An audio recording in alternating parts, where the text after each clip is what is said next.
Hello everyone. Do any of you have any household pets? You're probably thinking of a dog or a cat, but have you ever considered any other options? Today I'd like to introduce to you a new type of pet. They're called sugar gliders. Up until about 10 years ago, they were not in the United States and they were not domesticated. They were actually smuggled illegally into the United States.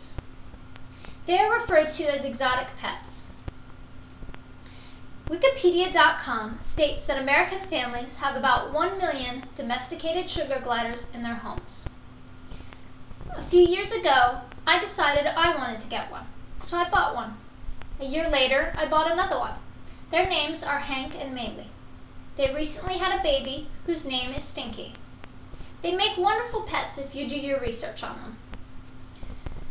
I've always wanted a sugar glider, ever since I learned of them in the 5th grade. I finally had the chance to own one, so I did my research.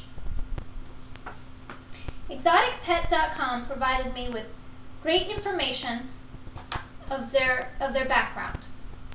Their head and body is about 5 to 6 inches in length, and their tail is equal in length to their body. Here's a picture to show what they look like. This is from ExoticNutrition.com. As you can see, they're generally gray with a black stripe running down their back and a black diamond on their head. Now, although this is the general standard color, they come in different color variations. Some of those might include a reddish coat, a cream-colored face, or even albino with red eyes. They each develop their own personality, unique to them. Their lifespan in captivity can be up to 15 years, but average is 8. Generally, you should play with them about an hour daily. But even though they're healthy animals, it's also important to find a vet specialized in treating them. Now let's discuss some of the sounds that they make. All in all, they make pretty strange sounds. My favorite, though, is barking. Barking sounds like a small puppy barking, but it's usually at about 4 a.m. in the morning. This is because they're nocturnal. Barking means that they want to play with you and they're just trying to get your attention. Although, when my dog comes in the room, they bark. This is not because they want to play with my dog, but because they are warning their colony of an intruder. It can go both ways, playtime or warning their colony. The next sound is called crabbing. Crabbing means that they're angry or scared.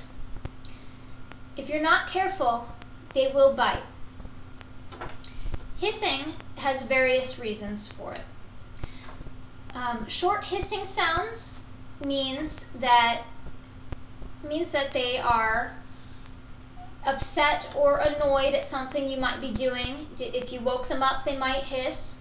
But if it's in long stretches, it usually means that they want to play with you. They're letting you know that they're awake and ready to play. The next sound is called chattering. Chattering sounds like a clicking noise, and this usually means, come play with me. Mine usually mix hissing and chattering, which I interpret as, I'm awake, come play with me. Next, let's discuss their eating habits. They're omnivorous, which means they eat both plants and animals. In the wild, they'll feed off of fresh fruits and vegetables, insects, and even small rodents. In captivity, though, they are required extra supplements to feed them, so they're filled with the nutrition they would not otherwise get. They eat pellet food that's special made for them, and you can buy store-bought mealworms that they enjoy. I also feed my sugar gliders something called Glider-Aid. It's a nectar supplement that comes in a powder form, but you can mix it with water to form a paste. Or you can sprinkle it on top of their fresh fruits and vegetables nightly, and they'll enjoy that too. It's also important to give them calcium supplements. I have one that comes in a powder form, and you sprinkle it on top of their food nightly, just like the Glider-Aid. If they don't have enough calcium, they can suffer hind leg paralysis. Now let's discuss their playtime. It's very important to them that they get enough of it.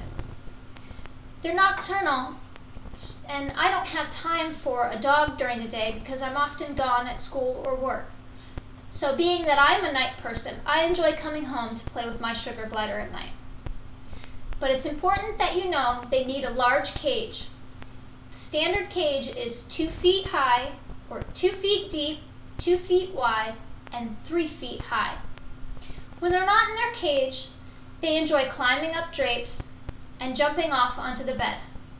They have excess skin between their arms and legs that allow them to glide over 150 feet. Here's a picture I found on cartedge.com. As you can see, the sugar glider's excess skin is spread out so he can jump.